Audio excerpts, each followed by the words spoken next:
pensaba que se podía sobrevivir. Nadie nos creyó, porque no supimos nada de lo que era afuera. Nosotros solamente lo que era adentro. No supimos lo que pasa. Recién después de la guerra supimos qué pasó y cómo era la guerra, ¿entiendes? Pero nosotros encerrados no sabíamos. Era muy difícil, en una palabra, muy difícil. Nos separaron los hombres de las mujeres, a los hombres llevaron a un lado, de las mujeres empezaron a seleccionar. Y mujeres, niños, ancianos, todos, todos subiendo a los camiones a 2 cuadras estaban las cámaras de gas. Pero todo con engaño, hasta el último momento, no sabían a dónde van. Estuve, me parece, 3 meses en Pavia, otra vez quería decir Maidán. Y un día nos llevaron con trenes a Majdanek. Majdanek, a campo de concentración, donde había judíos y polacos.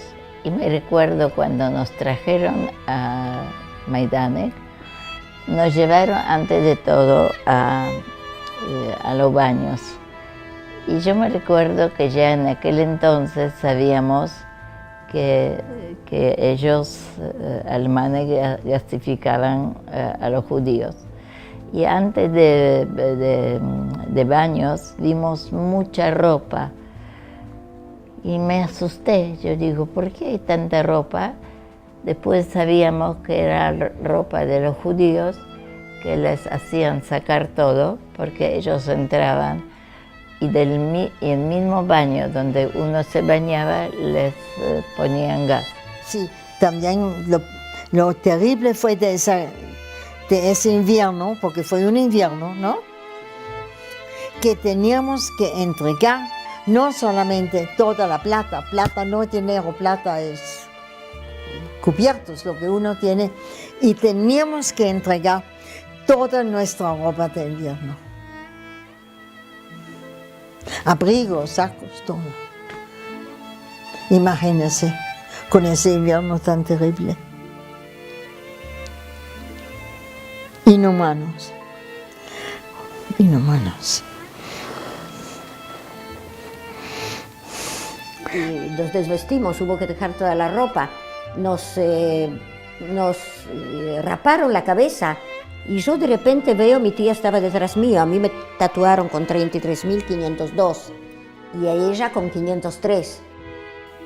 Cuando la selección, cuando nos mandaron a la ducha, pero allá nos recibimos agua, no gas.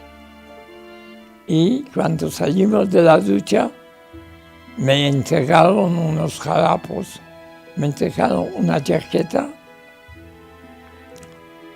que tengo hoy día en mi poder, que es decir, se encuentra con una película de testimonio mío para mi bisnieto. Al día siguiente, cuando ya nos llevaron rapadas y desnudas, después de esto nos tatuaron y nos hicieron correr como 2 cuadras por la nieve, desnudas, a las duchas. Y de las duchas no sabíamos qué va a salir, agua o gas. Corriendo 2 cuadras así, por la nieve. Felizmente salió agua. Y después nos dieron unos trapos para ponernos. Fuimos allá, 75 de nosotros directo a cámara de gas, la selección. 5, estuvimos 2 días y 2 noches en barracas, desnudo, sin nada, para ir a la selección.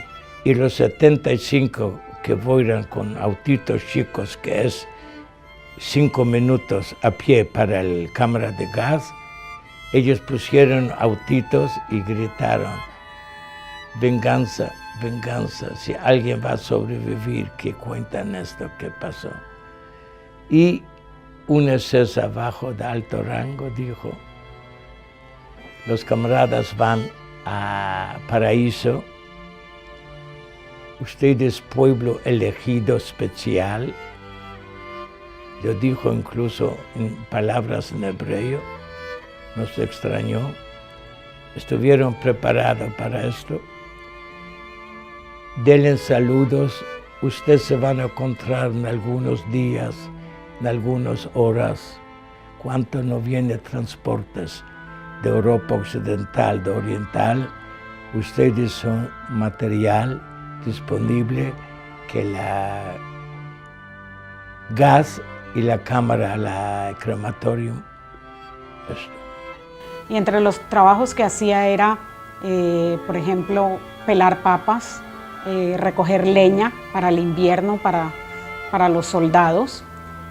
Y cuando estaba recogiendo leña, en una oportunidad lo dejaron entrar donde estaban los crematorios y allí se encontró de frente con el horror, porque allí conoció realmente cómo era que estaban acabando con la humanidad, ¿sí? Cómo era que estaban eliminando a la gente y pues vio lo que eran, pues que llegaban a un salón donde los desvestían y después los metían en unas duchas de agua hirviendo y después estaban los hornos de gas y dice en un segundo desaparecían y después estaban los hornos crematorios, ¿sí? Entonces vio todo el proceso, conoció todo el proceso sin querer, ¿no? Porque él iba a ir a recoger leña cuando se encontró con eso. Y él dice que eso nunca jamás lo pudo olvidar, eso quedó en su mente, quedó en su corazón. En el campo de Buchenwald tengo un cuadro que no le puede borrar de mi mente. Pilas de esqueletos humanos amontonándose una sobre otra, sejándose al aire libre para después entrar al horno. Que más de una de las madres a quien arrancaron se volvieron locas. Igual después las llevaron a la cámara de gas.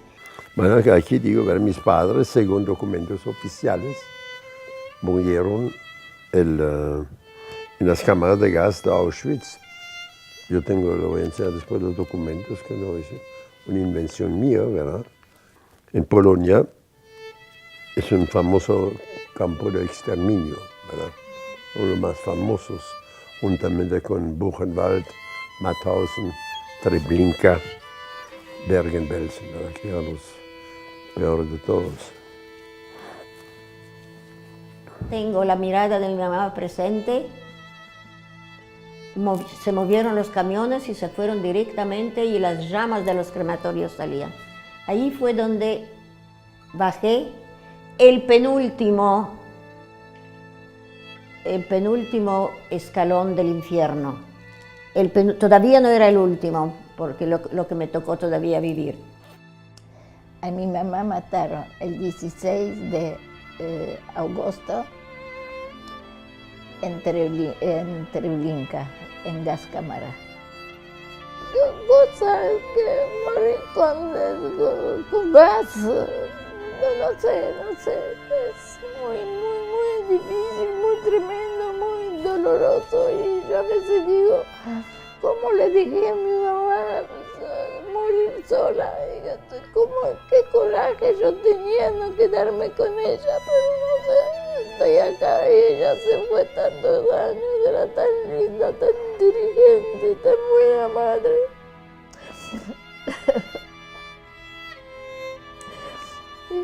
Nos cortaron el pelo, nos dieron una pieza de ropa, nos untaron con específico, eso era para limpieza. Sin sábana, sin colchón, 8 personas en un lado, 8 del otro lado. Cuando uno tenía que voltearse todo el mundo porque no se podía. Eran de 3 pisos las camas esas, como camarotes.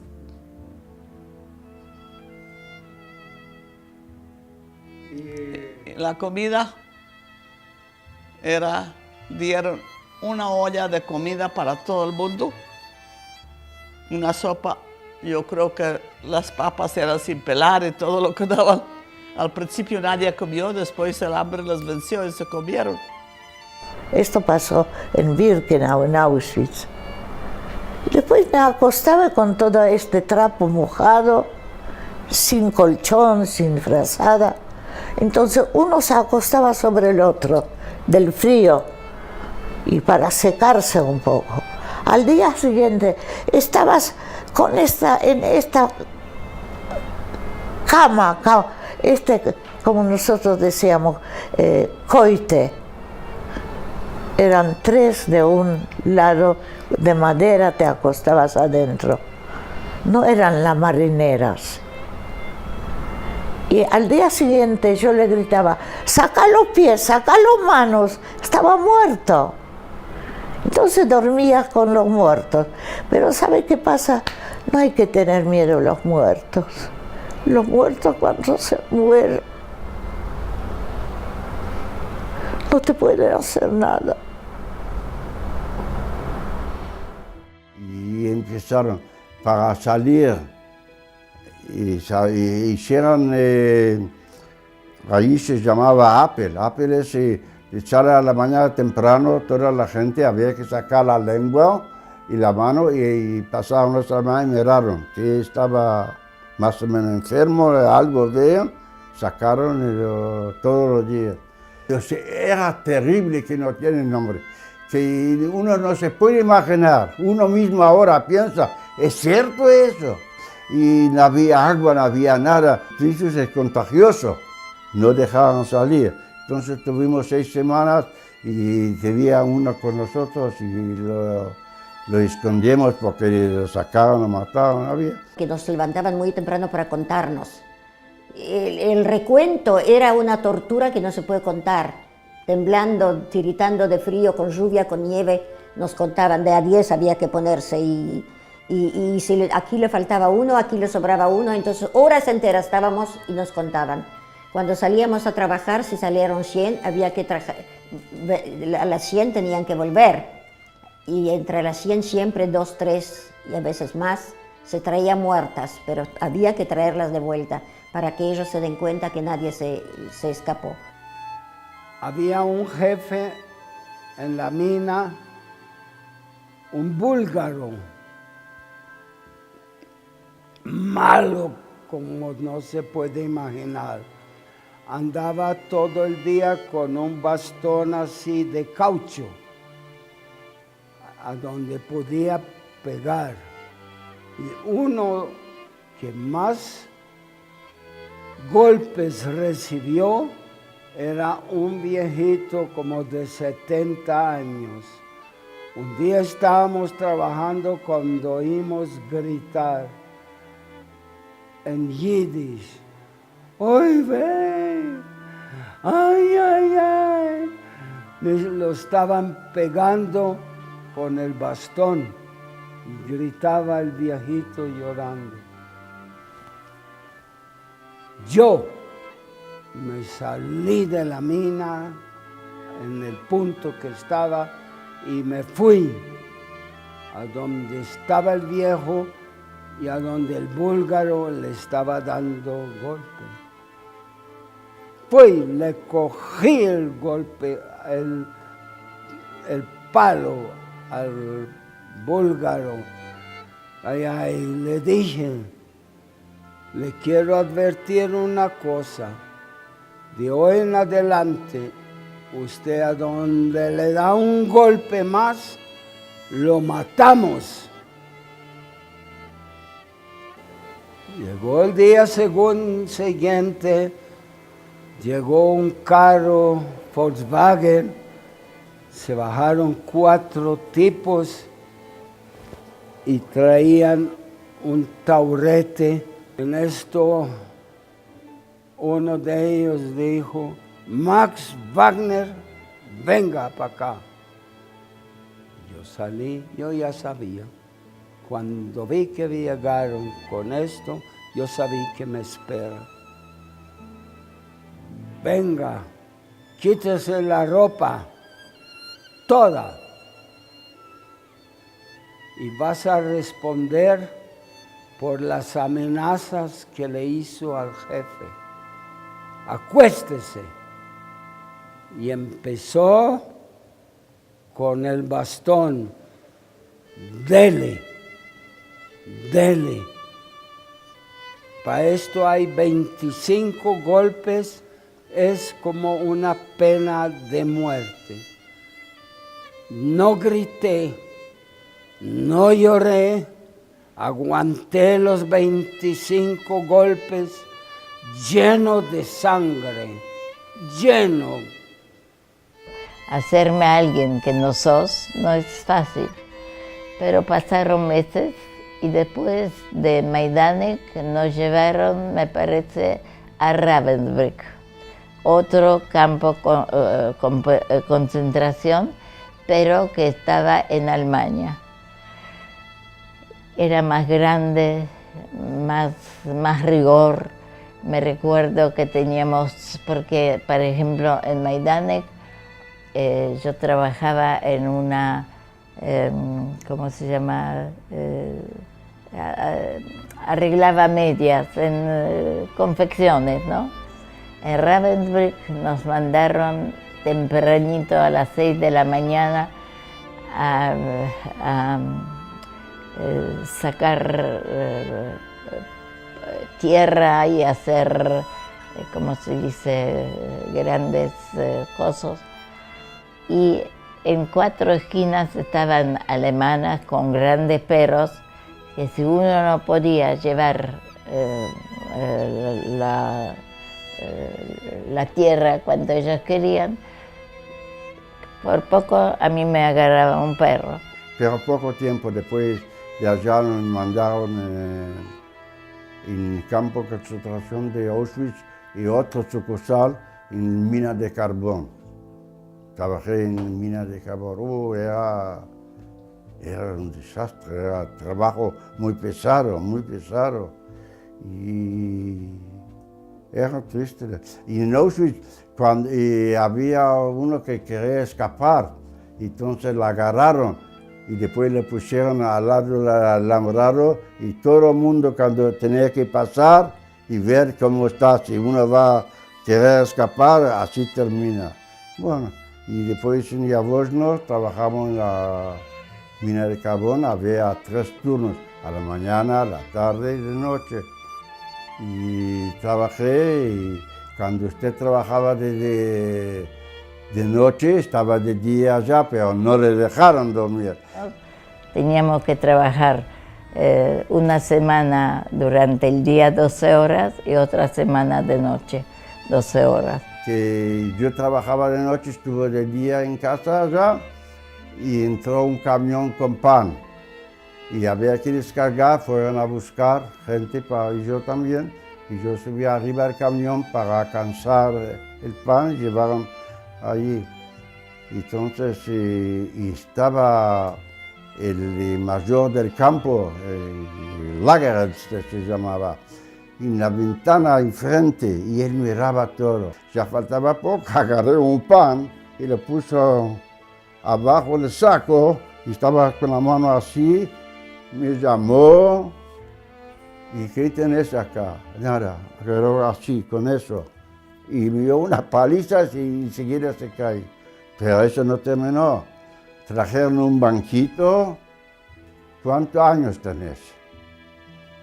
16 ahí ya tenía, qué sé yo. Y con un palo le dieron 16 palizas. Pero usted siente los primeros 4 o 5, después ya no siente más nada, ¿eh? Pero después es el asunto, se le pone así quistes, usted no puede ni caminar y eran 16 palos de eso. Y adentro en el campo había un capo, usted sabe lo que eran los capos, y eran obreros y querían entre ellos juntos hacer un túnel para escapar. Entonces, si había uno, se ve que fue y le entregó.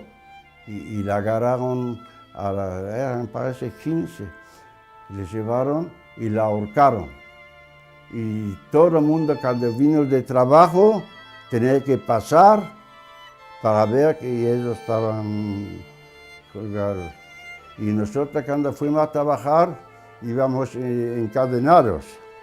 Había una varilla de fierro y cadenas chicas en la mano cada uno, en la varilla uno de a dos. Íbamos así para ida y para la vuelta. Era mucho episodios. Se trabajaba porque no teníamos otra salida, teníamos que trabajar y nos revisaban las armas que hacíamos, armamento que salga bien, que no hacemos mal para, ¿viste? Porque si no nos podían matar enseguida también. Así que era muy difícil, invierno y verano y horror. Poca comida o casi nada. Yo me recuerdo que había un tiempo que casi no había comida de ninguna clase, porque en Alemania ya había cada vez menos.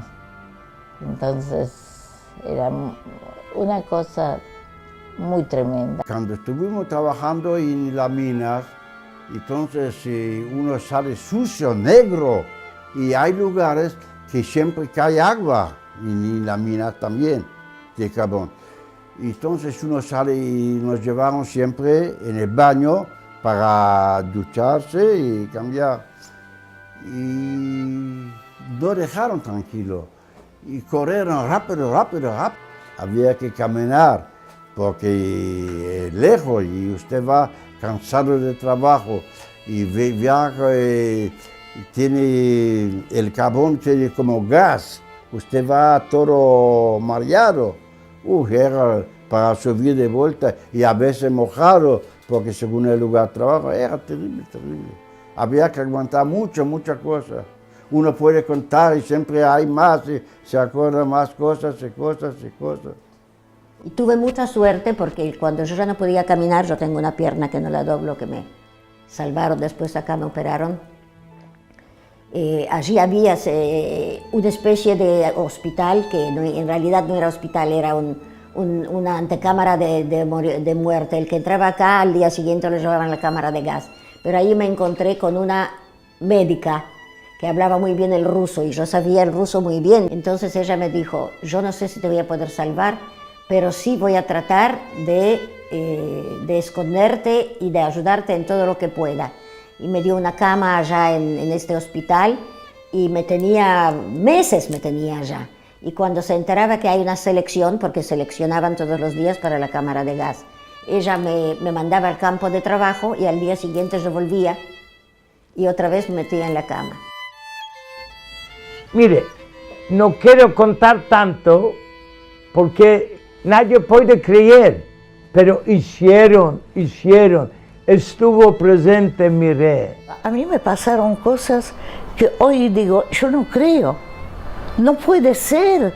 ¿Cómo es posible una nena de 14 años que la tiraban de un lado a otro, la denigraban, le cortaron el pelo, le sacaron la ropa, toda la entendidad y me pusieron un número? Dejé de ser una persona normal como ustedes. Pero yo a veces todavía no he llegado a una conclusión, la razón, cómo era posible pasar eso. No, todavía no tengo una contestación. ¿Tienen ustedes una contestación? A usted le pregunto. ¿Cómo era posible de matar niños de un mes, de una semana, de 5 años, viejos de 80 años? Los mataron solamente porque eran judíos. Mi padre era gente como usted, gente honorable que nunca ha hecho ni ha matado una mosca. Así que, porque tiene que estar en una cámara de gas y morir. Yo todavía no sé. ¿Cómo es posible para pasar todo un ser humano y quiera vivir? Pasaba un perro, yo lo envidiaba. Le tiraba un hueso al perro. Lo hubiera sacado, comí carne humana, comí ratas. ¿Qué más me pueden hacer? Había comida, había poco comida, había pero muy poco, porque ellos dieron porciones, tanto y tanto por persona, para no vivir y no morir. Era difícil para contar eso. Uno mismo a veces cuando cuenta, pero no puede ser. ¿Cómo puede ser? ¿Cómo uno aguantó y quedó vivo eso? Se me fueron los años con dolor, con desesperación. Nunca se me podían cicatrizar mi herida. Siempre pienso cómo fue posible que esto hizo un pueblo tan culto que era. Se peleaban quién tiene que matar a quién. Tiraban una criatura en el aire y dijo, vos tirás, vos vas a matarlo. Digo, mío.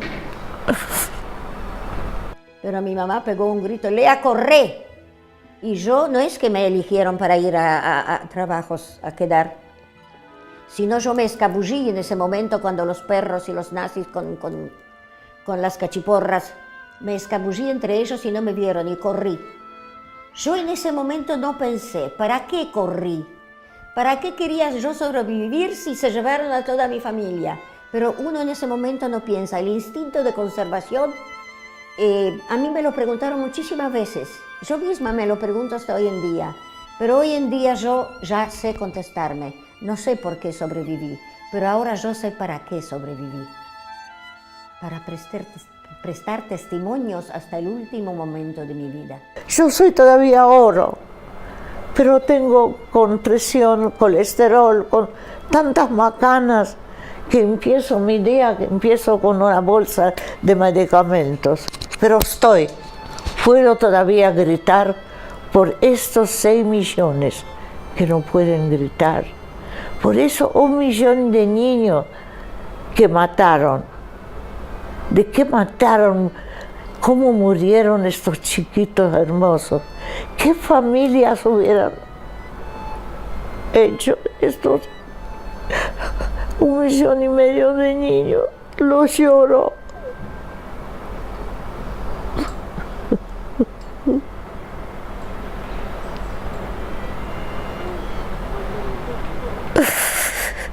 ¡Qué barbaridad, qué barbaridad! Es algo increíble. Cuando terminó la guerra, mi hermano tenía 6 años ya. O sea, él sí se recuerda muchísimas cosas de la guerra. Yo, gracias a Dios, no, pero creo que en casi todas las casas de sobrevivientes se habló muchísimo de la guerra todo el tiempo, se lamentó muchísimo de tantas pérdidas de familiares tan queridos y durante toda mi vida vivimos recordando mis papás, mi papá especialmente, recordaba mucho todos los episodios de la guerra y todas las muertes, así que fue un poco triste la niñez mía en cuanto a eso, pero bueno, gracias a Dios por Costa Rica, porque no nos dejó ahondarnos más en el asunto, seguimos adelante. Nosotros tuvimos que dejar al lado todo lo vivido, la enorme carga que uno llevaba consigo y empezar a reconstruir la vida. Pasado pasó, ¿qué vas a hacer? Nadie te va a dar nada por el pasado. Tenés que mirar, ir adelante y seguir viviendo, o si no, tenés que ir allá.